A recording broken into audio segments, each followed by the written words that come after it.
এই মেয়েটি যেতেই হঠাৎ তার সামনে একটি ছেলে পড়ে যায়। মেয়েটি তার সমস্যার কথা শুনে তাকে সাহায্য করে এবং ছেলেটি স্বাভাবিক হলে সে চলে যায়। ছেলেটি তখন তার পড়ে যাওয়া কার্ডে তার পরিচয় পায়। তারপরে মেয়েটির অফিসের সবাই বেতন পেলে সে বেতন কম পাওয়ায় মেয়েটি তার বসের অফিসে গিয়ে সেই কথা জানায়। সে বলে, তোমার মতো মেয়ের এই বেতনই বেশি, তাছাড়া তুমি যদি এই প্রজেক্ট কমপ্লিট করে অন্য কোম্পানি থেকে যদি অর্ডার পাস করে আনতে পারো তোমাকে 50,000 টাকা বকশিস দিব। মেয়েটি খুশি হয়, সেই সাথে সে কয়েকদিন টানা পরিশ্রম করে এবং সেটা নিয়ে তাদের চাইতে বড় কোম্পানির কাছে থেকে অর্ডার নিতে গিয়ে দেখে ওই ছেলেটি এবং সব শেষে ছেলেটি তাকে 50,000 টাকা মাসে অফার করে তাদের কোম্পানিতে কাজ করার জন্য।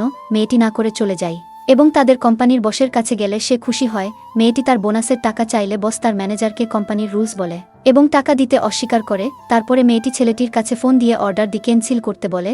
তারপরে লোকটি সেই অর্ডারটি আবারও কনফার্ম করার জন্য গেলে ছেলেটি তখন বলে, এই প্রজেক্ট এখন আমাদের কোম্পানিতে সে দেখতেছে। লোকটি মেয়েটিকে দেখে হেসে বলে, সে তো আমাদেরই লোক।